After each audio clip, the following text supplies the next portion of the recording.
Right. This is going to be a very short live. Chidi kukupedzera nguva dzenyu.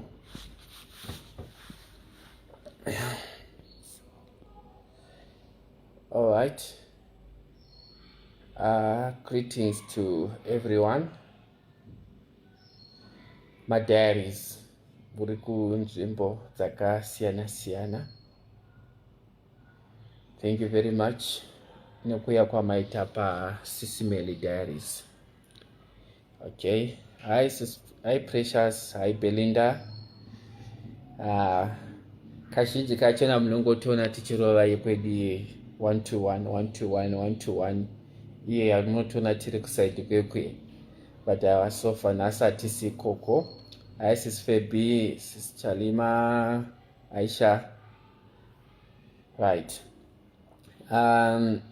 Just a few announcements. Ais Daddy, Aisha. Guys, makaona Sis Melly mugovatiwanzi nehanzva dzenyu mukoma muvoice kumazano takatoka kana kumbobatika. All right. So, guys, we're supposed to launch the funeral product tanga kwa 1 February.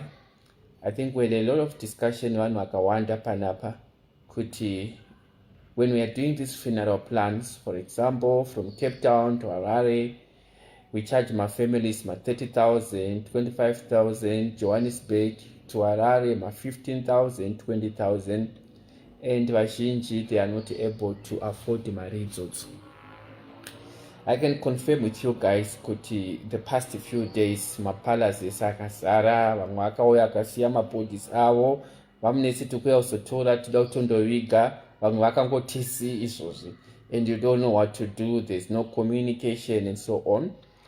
But at the end of the day, unotozongoona kuti vanhu havana mari. Things are very difficult, guys, and yeah, zvakangooma. So the idea and the initiative for us to have a funeral cover, we're also going to have a product called diaries. Ndio inenge iri specifically for my diaries. With my diaries, imi muchaona ma special discounts enyu. As long uri member ye diaries, you are able to get a product that yataitaura kuti inonzi diaries, whereby you pay 99 rand per month, then you cover 8 people. So we'll be able to explain to you more in detail kuti product yachina yakamira sei and so on and so on. Right. Saka, remember, kana share nema products online, we need to be very honest to you guys. We have to be transparent. Imari dzevanhu dzinobviswa idzi, imari dzanagogo, vamwe vanosenza makicheni, imari dzevanhu vanosenza ma-party time and so on.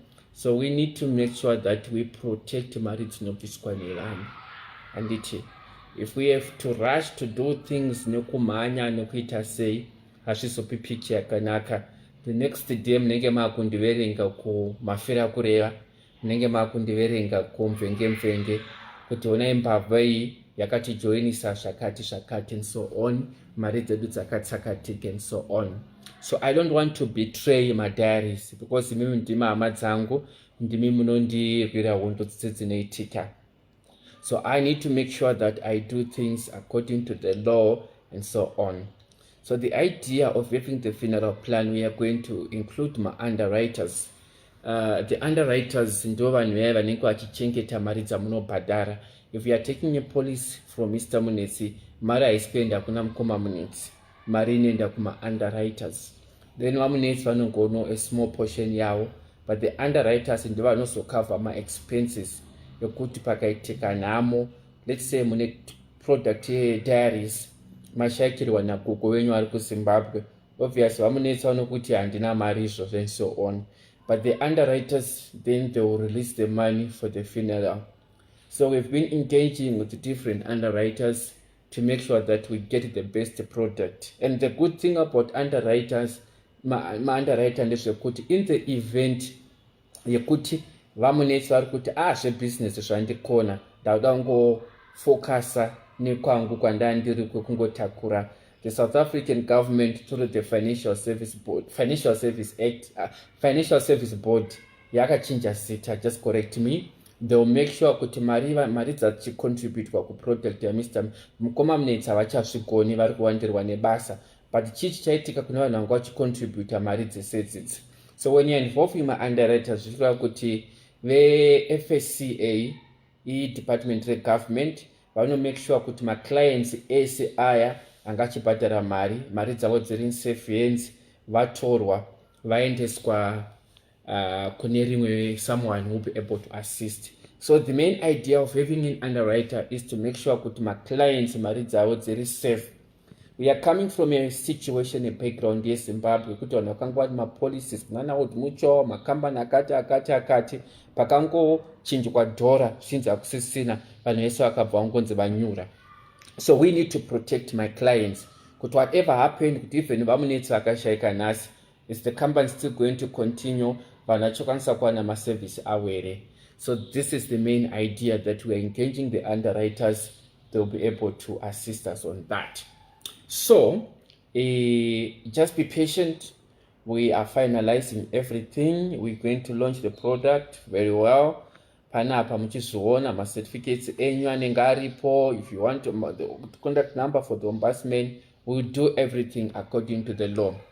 Hatidi kusotanga kuverengwa zvinzi pamba diaries pana Sis Melly pai ndo pakachipiwa mari. I think Zimbabweans, we all have suffered kazhinji mukubirwa mari, business opportunities, vanhu vakanouya vachiti ngatiite zvakati, ngatiite inonzi chiye kukandirana mari, vanhu vanodisappear, ngatiise mari dzemabusiness zvinongoparara.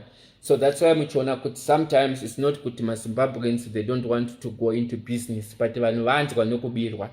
Saka we need to make sure kuti when we bring the product on the market, we are protecting my clients edu, we are protecting zita redu and so on. Tosapedzisira taakusungwa makutiverenga manewspaper kuti pane zvakati zvakazoitika, munhu uye anga ari tsotsi and so on. It's better we take our time, we make sure that we bring the product iri structured, iri zvakaitwa zviri pamutemo chaiwo handiti. So yeah, so this is the issue, guys. We're supposed to have launched this product long time ago, 1 March, but we have to go through my stages like a wandisa and so on to make sure that taitamunesha kanaka. Right, so yeah, this is the announcement for today. Pane munhu anyora comment hanzi kana ndichikuona imimi ati ndobva ndangofunga zvitunha kumana musadaro komana. Musandidaro guys, ndiri mumwe wenyu, musandidaro ini ndiri mumwe wenyu. Unombosvikawo nekuyekuye, but it's tough, guys. Yeah. So anyway, this is the announcement that I wanted to make. I know a lot of people have been waiting for the launch for the funeral plan.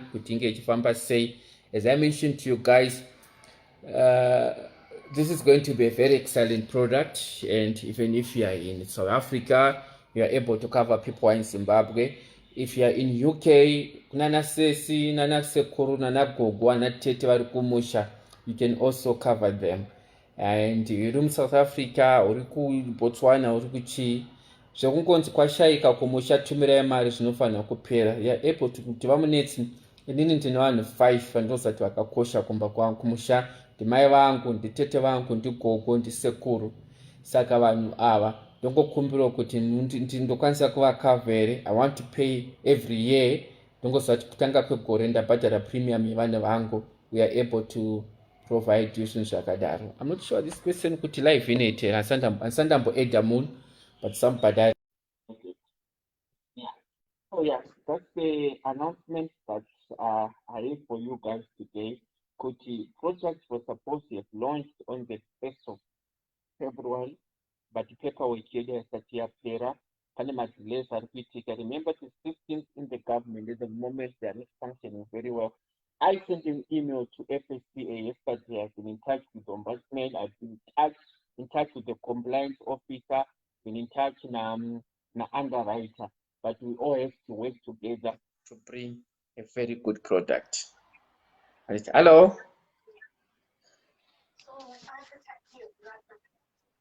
Ndine munhu underedha. Tangoedha sina kutarisa zita. Hello. Hello? I think munhu yanga achingotangawo machances ndakumupisa. Akurequesta kuadd kwafanda muedda. Cancel. All right. So yeah, that is the issue, guys. And then don't also forget, if you need funeral assistance, I know most of the clients and napanopa my diaries. Vano refer na someone kuti vamunetsi takakuona pana Sis Melly diaries vakambobatsiro vakati tina mheri yashaika and so on. I will tell you guys kuti we tiri kukura zuva nezuva tinokura. It's because also my services atinokupai tinounzo transparent. I wish all my big companies wakaita sangana nyaradzo, maybe Moonlight, Kings and Queens, vachiuyawo pano pama platforms vachitowo my lives avo, tichiona my service avo. Remember, whenever there's competitions, neta kuti my service amnet, I improve it and so on. And people have been asking kuti regarding the issue of the chapel, guys. We have a chapel in Johannesburg that is very beautiful, that is very big. But since pakangotanga COVID-19, takabva tarambidzwa the city of Johannesburg to use it. So since May last year, our chapel is closed nenyaya yeCOVID. But to make sure pachazotoma macoverages emauma funerals, you'll be able to see also zvedu zvakangotongoke pamunongoona paipa. It's a place yatinotongoitawo zvekungoti mafamilies angoonawo body yavo. But we've invested. We've got a nice chapel yekuti zvese mufundisi tinavo vanonamato vachitoparidza vachiita so and so on. But Paris, because we are in pandemic. Yeah. So that's all, guys. The product is coming very soon. Just be patient, and I expect it my diaries. 50,000 for 50,000. Hapana ngazotadzi. Wese anofanira kunge ane polisi. Chero uinayo, chero wakandiudza kuti ndakatora polisi yangu kuzororo pumlani or ndine polisi yangu kunyaradza, chakunetsa kuti uya utorewo yepano yepanapa. There will be a very special product inonzi diaries. Inenge my excellent benefits. As I mentioned to you guys, when we grow, let's grow together and it. So yeah, that's all for today. And yeah, we'll be in touch with you guys tomorrow. You see me in Rikupal. I think we are repatriating about 7 or 8 bodies, Mangwana. Per 8 bodies, they said those 6 the same COVID cases. It's bad, guys, in South Africa. And this is not Dilanaso.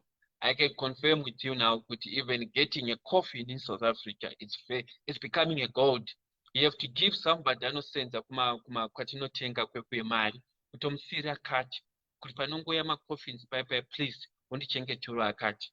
If it's Cape Town, it's tough. You can't get a coffin in Cape Town. You can't get a casket in Cape Town.